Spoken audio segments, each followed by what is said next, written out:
any of that. I'm looking for my stat up things. So we got a lot of them. You can get better attack. You can get better ranged attacks. And Evan gets better magical attack. And he gets better defense. And Evan gets better magic defense. Cool. What is this? Oh, collectibles. Okay. Yeah, I actually quite enjoy it when games reuse bosses as standard enemies in the future. Kind of in later or late game.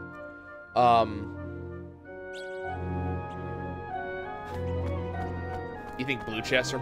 I mean, blue chests are important, but I think we might need to do some more level ups in the dimensional, like interdimensional, whatever it is, the Institute of Interdimensionality or whatever it's called, before we start doing that. Because the problem is we're not really getting a lot of orbs. And what I really don't want... Ooh, Jade Coral, nice. What I really don't want is to hit the boss and just be not able to beat the boss, you know? Here goes nothing.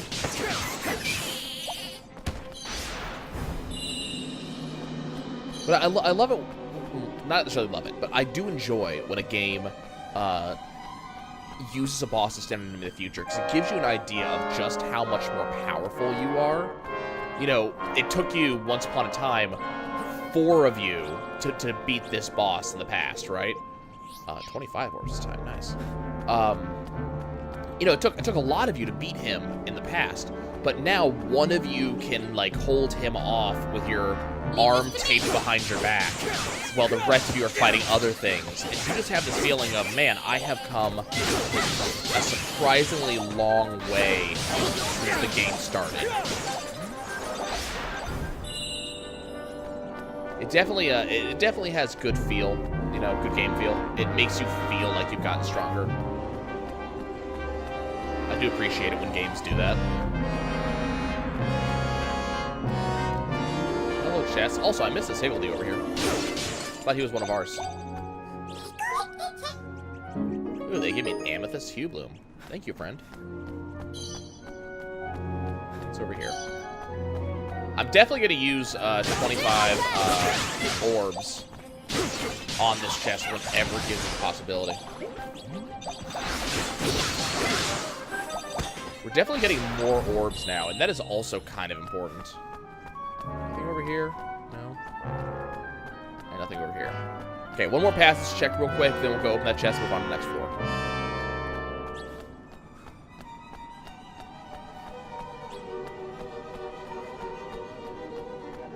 Did I already check this side?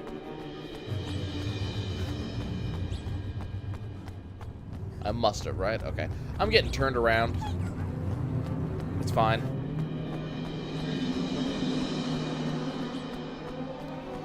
Well, I think it depends on the boss, you know? I mean... Let's see. First of all, let's... 25 orbs? Yes. A breezy lodestone laser.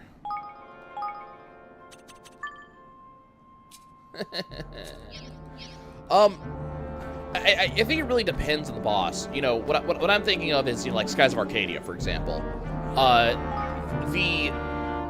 The very first boss that you fight, so Antonio, you do end up fighting later on in the story, and he's he was the experience of a lifetime. Interesting.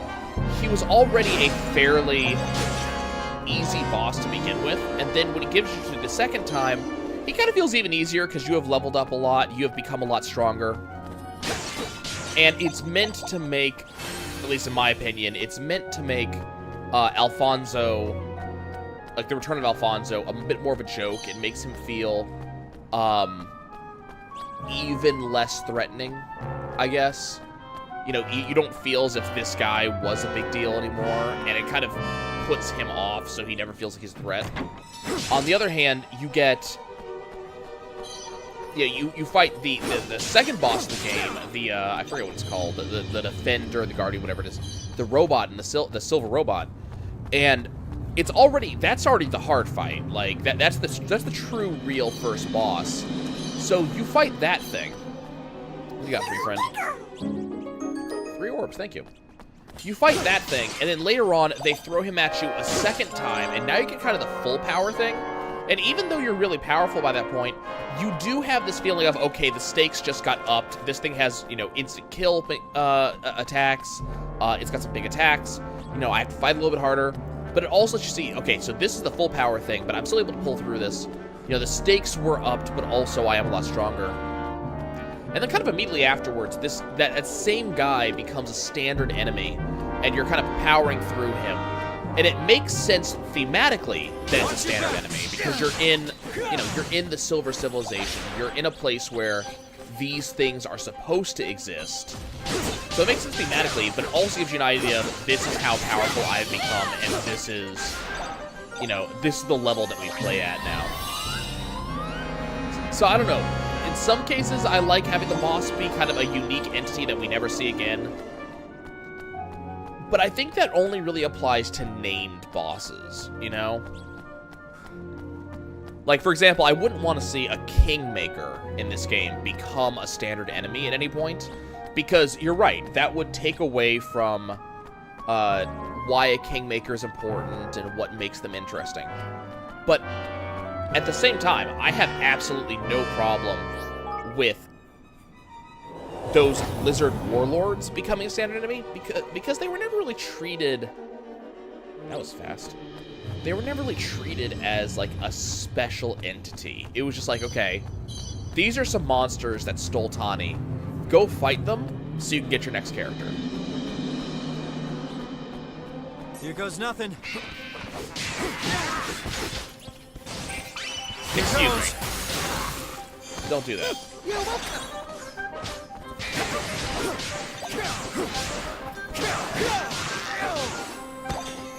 Found our door.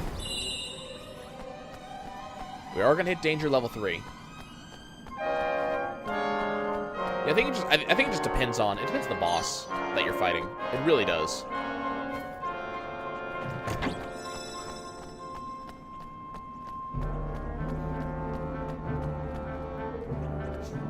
Okay, we're at the end.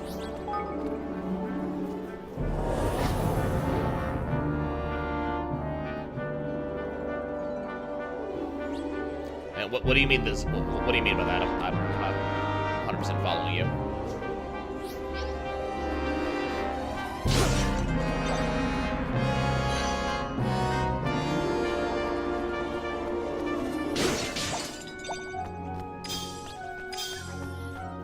Not 100% sure what you mean by Zelda's second title.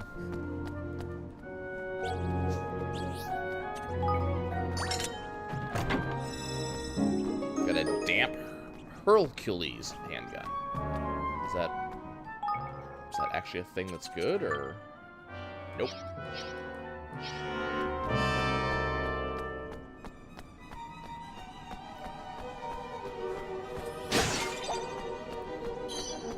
We're getting a lot of good stuff. I mean, wow, okay. So this is an example of a repeated boss, and I feel like this is a good use of a repeated boss too. Here goes nothing. Ow. Here goes. Well, I think...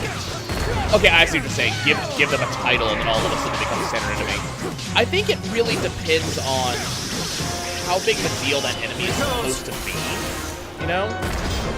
I don't feel like the Moldy Monument was really meant to be a particularly strong enemy, you know? Like, then again, I don't really feel that any of the bosses in this game necessarily truly deserve the boss moniker, to be honest with you. Most bosses in this game are way too easy. Case in point.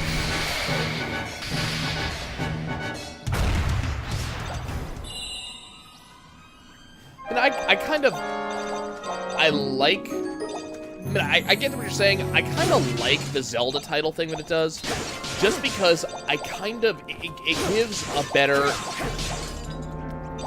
like a little bit of a better grounding to a boss. They feel a little bit more important when they have a title, like they actually meant something. So, for example, that boss did not have a Zelda title, and that boss was also, you know, nothing, right? Like, it was just a random boss that didn't mean anything. It has no importance to the story. It doesn't really, you know, it exists for the sake of fighting it, and that's about it. And I feel as if when you get the Zelda title bosses, let's go ahead and go back to the kingdom. When you get that Zelda title boss, it's a boss that actually, it actually has a little bit more, I don't know, I guess reason to exist. You know, you sit here and you tell me that this mossy monument is a, you know, defender of something, something, something, and a, you know, level 2 range development complete. What's level 3 sound like? Okay, we're not going to do that. First of all, the first thing I want to do before I do anything else, I want to build Arenell Square.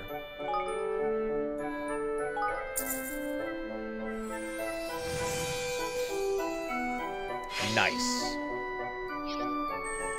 Okay, we have a paved area. And leveling up, that just gives me influence. Okay. And then I want, now that we have the square, I want the Institute of Innovation.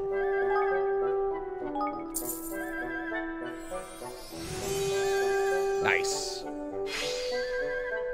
Okay, we have the Institute of Innovation. Now we know who's to go in here. That's Henny. We're also going to get Cheapy in here.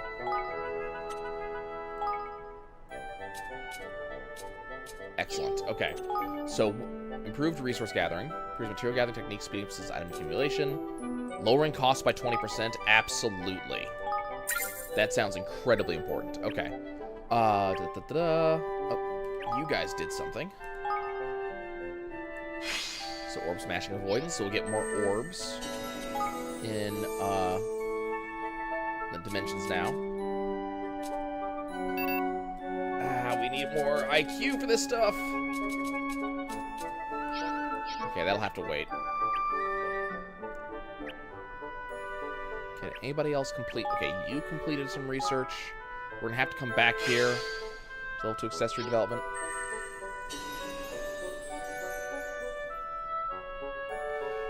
I mean, I don't know if I necessarily agree with you. I mean, I do see what you're saying, and you know, you do have a point. Like, this game does like to use that, hey, that kind of given title and kind of give you a more important air to its bosses. But I also think that may be, again, that may be a good thing. It makes the bosses feel a little bit more important. Okay, what do you want me? What do you want to show me about Kunbish? What's the deal? Oh, level up. Okay, level citizen, absolutely.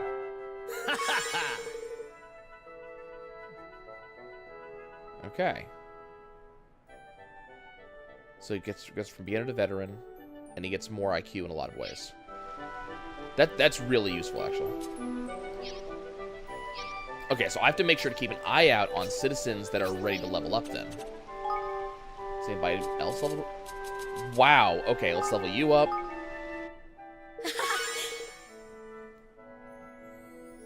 Damn. Let's level you up.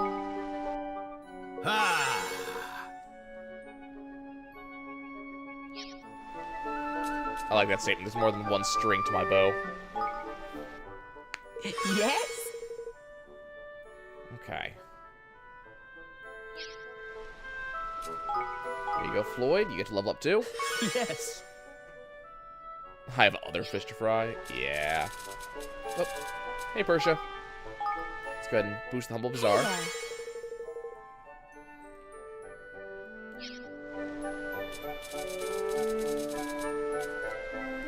Yeah, I don't know.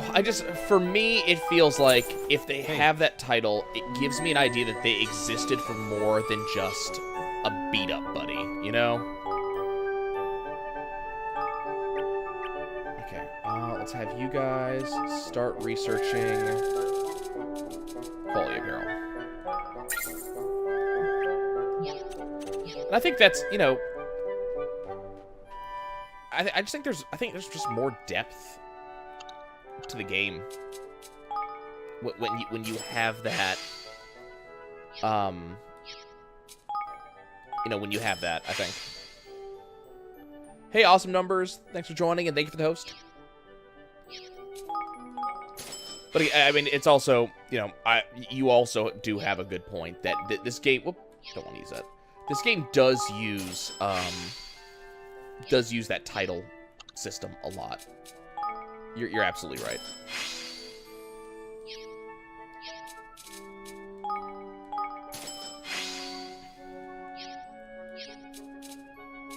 Get the antifreeze pendant out of the way. Okay, so we need amethyst hue blooms. We need 3 of them.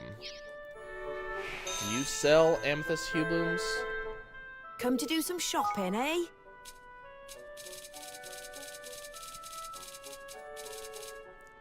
You do not. That's a shame. What else can I do? I'll be seeing you again then. Okay. Okay. Where was this dude?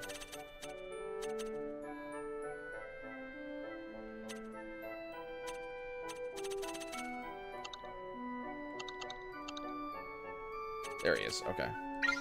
Capstan upon hull. Okay. Well, we're not really doing anything else here. Don't think, at least. You want to talk to me? Oh, okay. You want me to bring you a mushroom? That's right. I forgot about that. Nobody else wants to talk to me.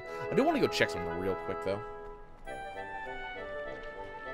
I don't know, like, a big thing for me in games is the lore. Like, the lore is always the biggest thing for me in a game.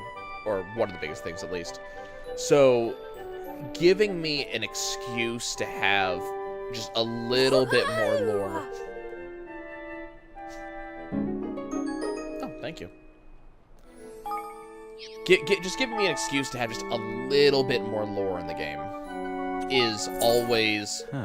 I guess, kind of appreciated. Okay,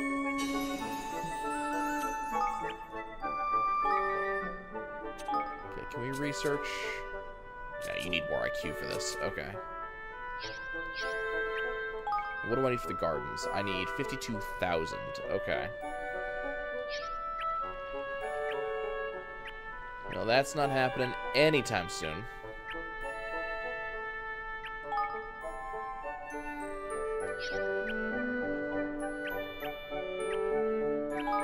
What's your next research? Don't have... Okay, you don't have the IQ for that. Your guys' next research. I need to actually level up your facility, which we don't have the money for. Don't have the money for that. You're already level 3. You're level 1, though. Yeah, let's go ahead and level that up.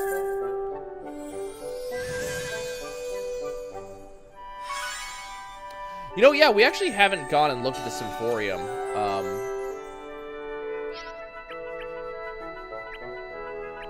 Like, I don't think you can actually... If I had to make a guess, I think just going to talk to the Symphorium, it's just going to give you... It's going to give you the ability to play, like, songs in the game. And that's what the songbooks are that we've been collecting.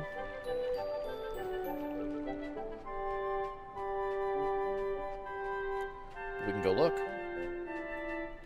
Hello, friends. Thanks very much.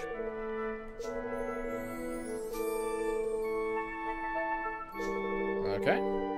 Yep, find a songbook and he'll play it for you. Yes, I have tons of songbooks for you. Hey there. So what do we have? So we have the theme. The High Seas. City of Hunger. Treacherous Valley. Force of Mysteries. Deep Sea Cave. Into the Fray.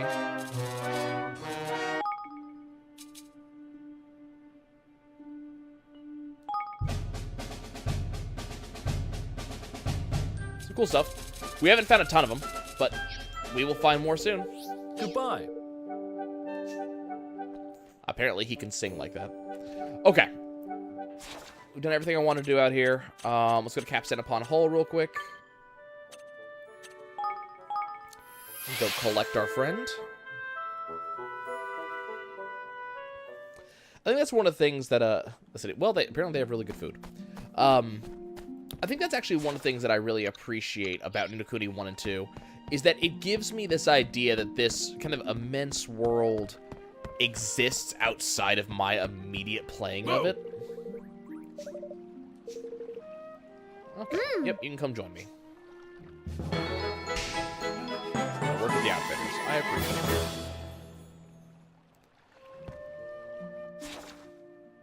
Yeah, his voice is apparently fantastic, right? Yeah, I like the idea of the world existing without me.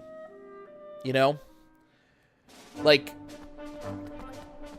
RPGs do this a little bit better than most games.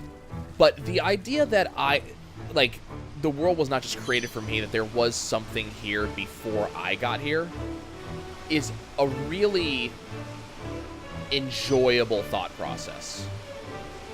Okay, hold up.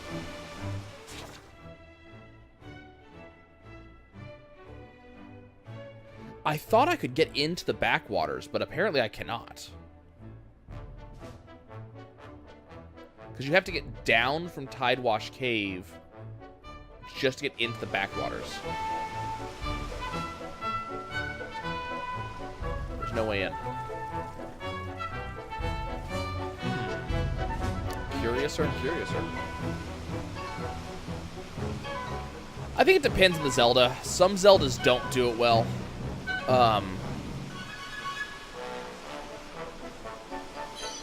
You know, I felt that Breath of the Wild did it pretty well. It wasn't the best at it, but I feel like Breath of the Wild actually did it fairly well for me.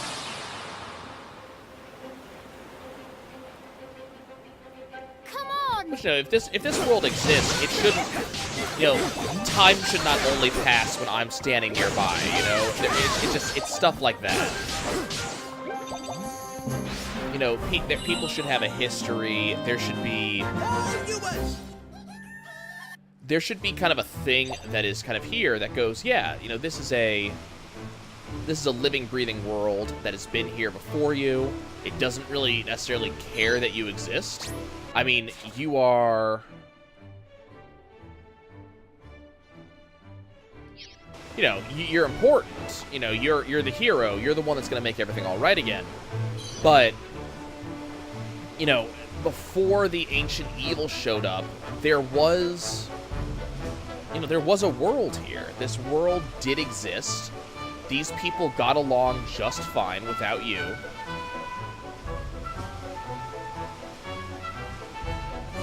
You know, and they don't, you know, they don't necessarily bend to your whims. You know, they got stuff that they do when you're not here. You know, there is more to them than just that. Nothing back here, okay. And I really like that idea.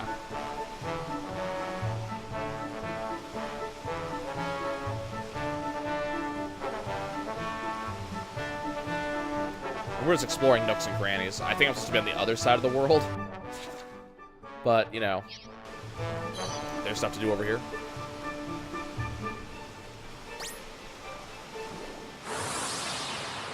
And I think the whole... I don't think the whole living history thing is a new concept in games, but I think newer games tend to do it better.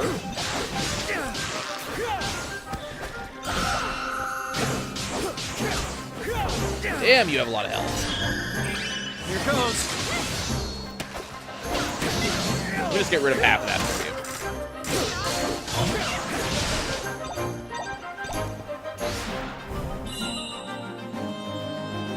You know, I'm trying to think. Like, you know, one game that I love that does it fairly poorly, actually, is, you know, I enjoy Borderlands. I enjoy Borderlands 2 especially, but I never have the feeling... Okay, so there's nothing... You can't go in here. Okay. There's nothing in Borderlands 2 that makes me feel like these NPCs do anything when I'm not there, you know? You know, you watch your NPCs, they have this very, you know, very cyclical walk cycle. You know, they're just a couple lines. They don't really talk to each other or do anything. You know, there's nothing really in those NPCs that makes it feel like, okay, you know, they're fighting the good fight when I'm not here. You know, it's just, well, you're the Vault Hunter. You do everything. We just kind of exist. And that works for that game. But it doesn't make me want to necessarily spend any time in that world.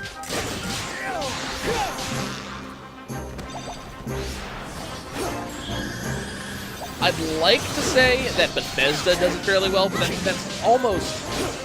An open world game, you almost... You know, you have to have that, right? You need to have that feeling in an open world game because the world is so big. The world should not necessarily spin on your finger.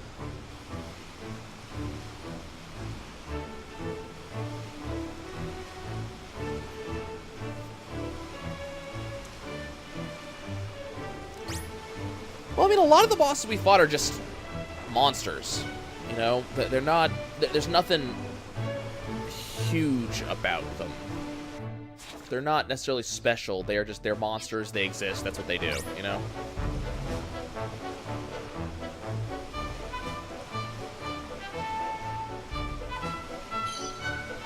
But yeah, there's stuff like, you know, Goldpaw, for example, having, anything back here? Anything? No? Just a little inlet to go explore. You know, you have places like Goldpaw, you know, where, you know, they kind of give you this idea of this place kind of existed ahead of time. You know, we have a history. We have done, you know, things for a while. This is what, you know, this is what the goddess has turned into. Like, there was a little bit more behind Goldpaw than most places do. I think, in terms of the story style, I think I liked Hydropolis more, to be honest with you. But,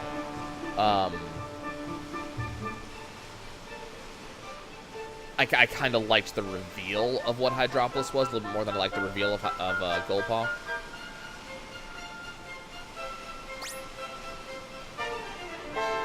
I guess I could empathize with Hydropolis a little bit better.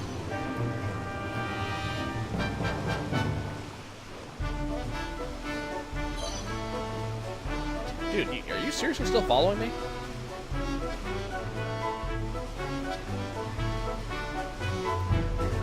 Okay. Another inlet. Nothing in it. Give me that. And by the way, if you're curious, no, I'm not doing anything in particular. I'm just exploring.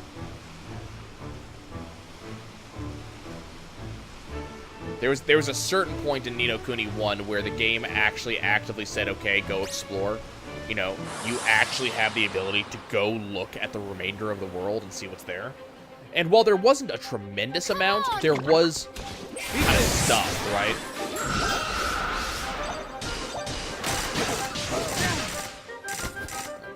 Okay, jump.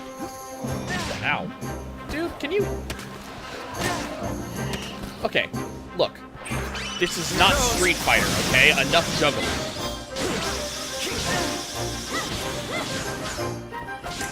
Dude, you're pissing me off.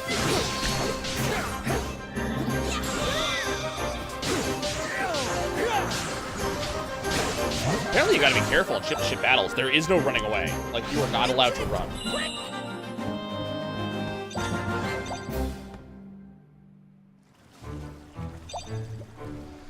Yeah, you know, part of it, I think, is the subtlety, you know.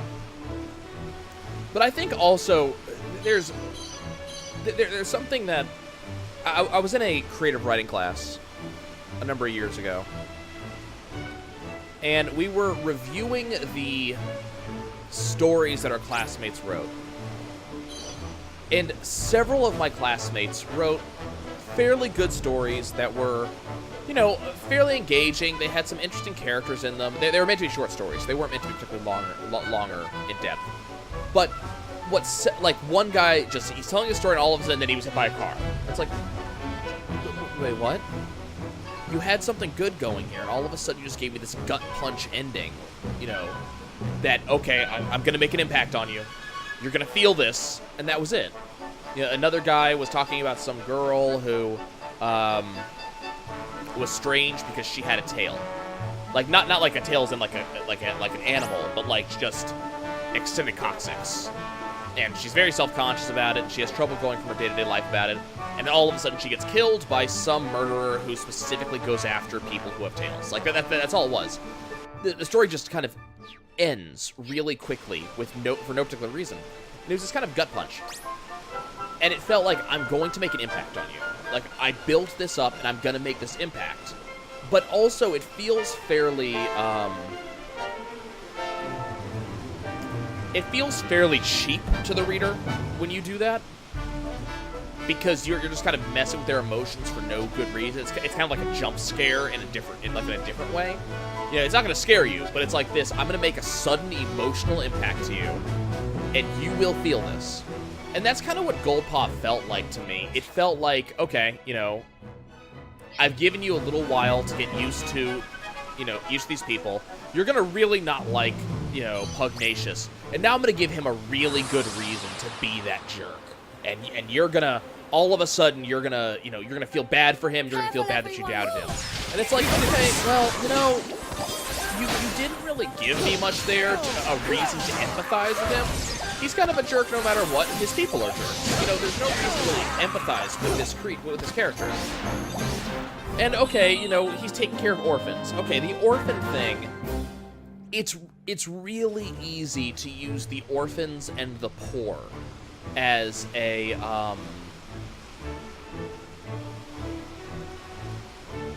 way to tug at the heartstrings, you know?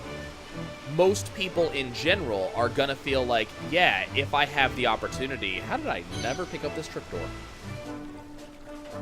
Most people, if they have the opportunity, are gonna go, yeah, you know, I do feel that, you know, I would help the poor if I could. I would, if I had the ability to help orphans, I would. So to just have this character who you do not like because of the crappy things that he does, and you all of a sudden say, yeah, you know, he helps the poor. That was the entire point of this. Is there anything else here? I'm kind of curious. No?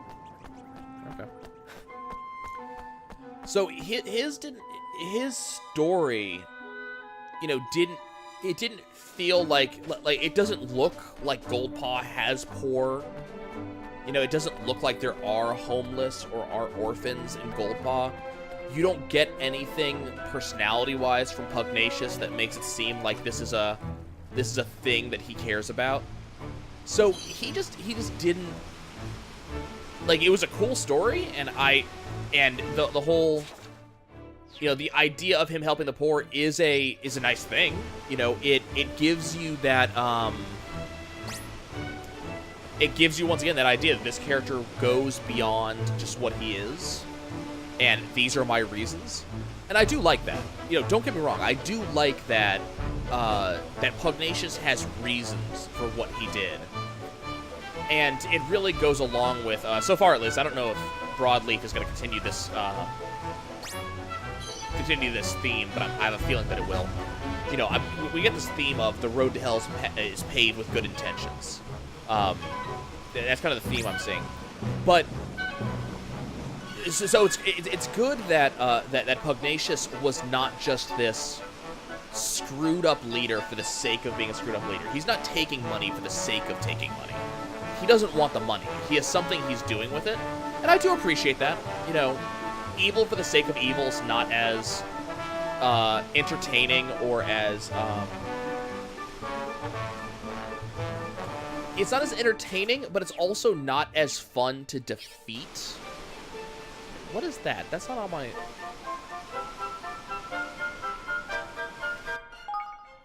Hold up.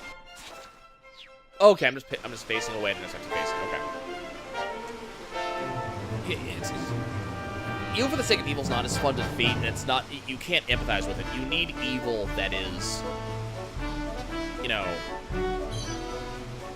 you need to be able to empathize with evil to really feel good about getting rid of it. Like, it's all good to be a hero, but you need an evil that almost makes you want to agree with it. And Goldpaw didn't feel like that. And again, not evil, just, you know, good intentions. But it feels a very different thing when you go into Hydropolis, because all of a sudden you have. Can I land here? No. All of a sudden you have citizens who are upset. You know, the citizens in Goldpaw were just like, well, that's, you know, that I guess that's it, right? You know, it's our luck. It's just luck.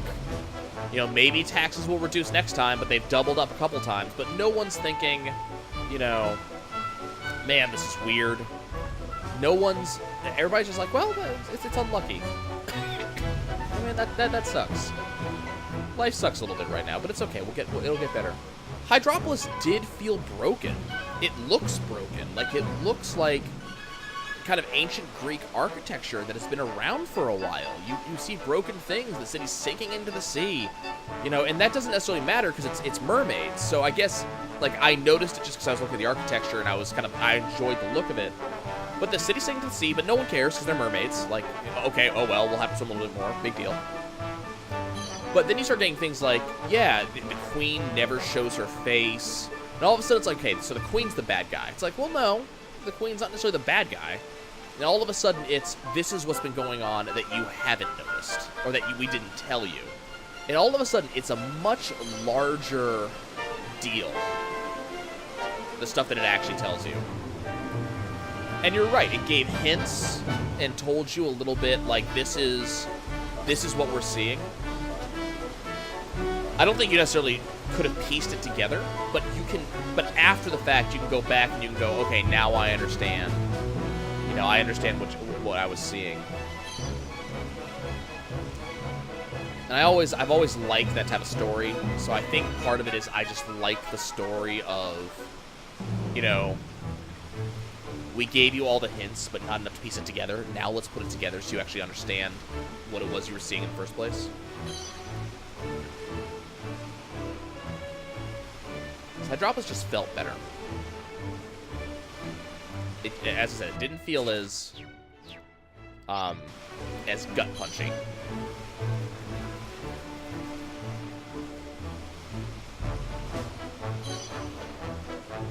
I don't know, maybe, I think it also maybe is that Hydropolis feels like it changed after you left. You know, you did this grand, great thing for the city, and now it feels like the city has actually gotten better. Goldpaw is still a city of gambling, and everything they do is based on gambling. Like that. Is there gonna jump over here? There is. Huh. You know, Goldpaw doesn't change. It doesn't become anything more than just a gambling city. It's just now we're gonna actually let it be, you know, actual luck that decides everything, as opposed to us manufacturing everything.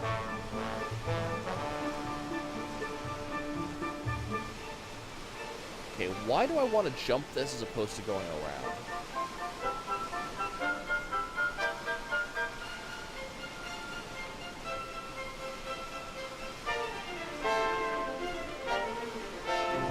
I can't go up there. Now this is this gold leaf? Have I finally made it? That is broadleaf. Okay, so I did make it. I'm actually here now. Okay. I went the long way around.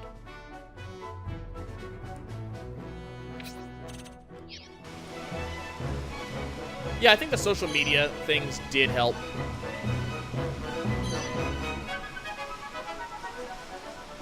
Well, this is interesting. This place is super duper uber polluted.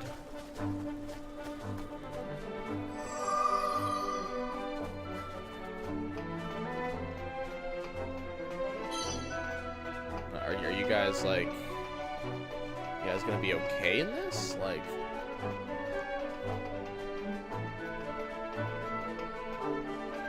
How do you... Oh, okay.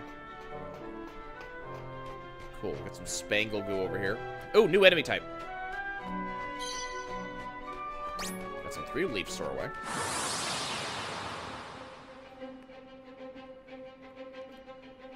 Here goes nothing. I mean, come on.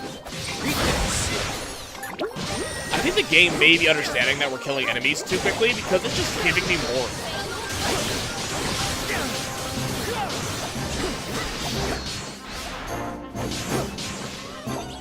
Well, I don't think necessarily that our bro over here, the man behind Broadleaf, I don't think he necessarily cares about health and safety, you know? Here goes.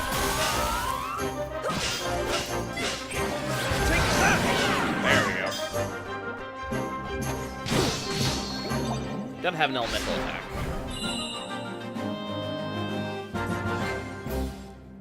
You know, I'm kind of curious at how Broadleaf is going to do its thing, because it seems to be kind of building up to a fairly basic start. You know, I'll do my best. the creator who has been taken over by the need to create. Yeah, that's fine and all, but that's kind of a basic start to the game, or a basic start to the story. So what I want to know is where is the human interest going to come in that story? You know, how are you going to make it important?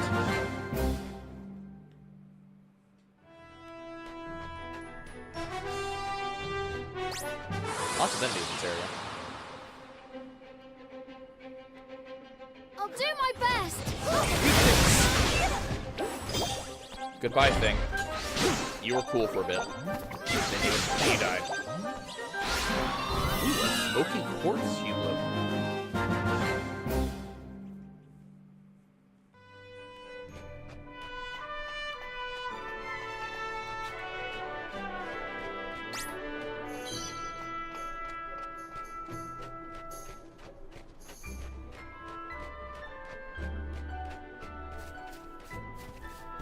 I mean, when you say he jumped into the lake, did he commit suicide, or he just thought, I'm gonna go take a dip?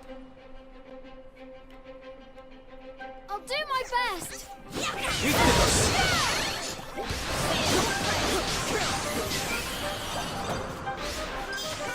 not gonna that's the last guy. It's depressing. We actually have one of those, like super balls, and it's like, nah, well, there's no reason to use this. Anything back here worth like going for? Like I'm trying to reconcile Leave this to me. Ni no Kuni 1's maps with Ni no Kuni 2's, and if I remember, this area that we're in right now, this was the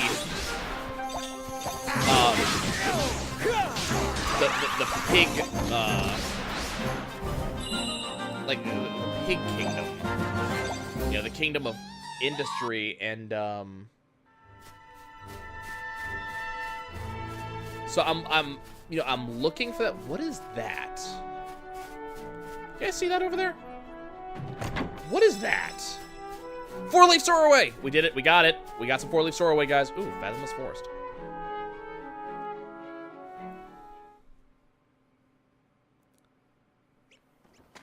We found a place. And we found, is that a Higgledy stone? That is not, that is a mushroom. Okay, well, yeah. I guess. I mean, Ready for this? it's not the type of story I would like, but I guess it depends on how you actually write it.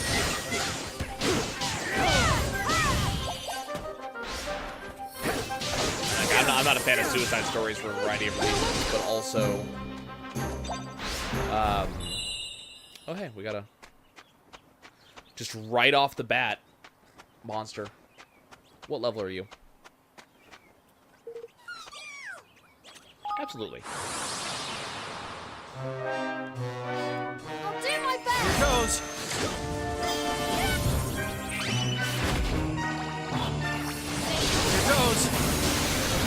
Holy crap, those are big numbers.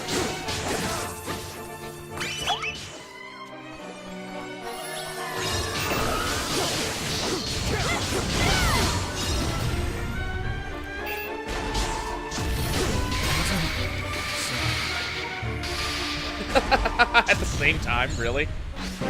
That's fun. Welcome back, Roland. Got an autumn mantle. An all-proof autumn mantle, no less. Nice.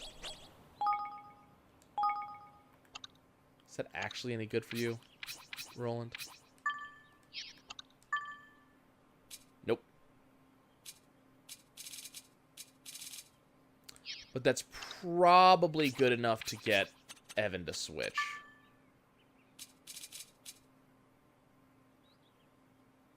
Loads less damage taken at low AP. At low HP. Yeah, that seems worth it. Okay, Evan, do you have... Look at the second parameter.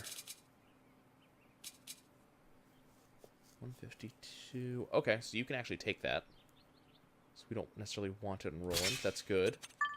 Category Sword's already up here, so Burning Blade. We'll move to the Dozy Saber Sword. Sounds good to me. We don't have any new abilities, huh? No.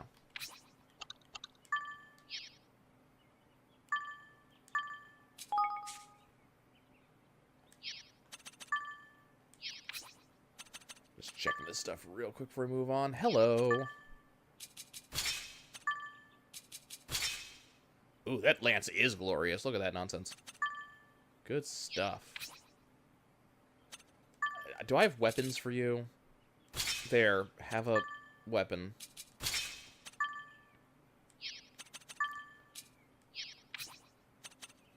I'm not gonna even bother. I'm not gonna bother. They're not gonna get used.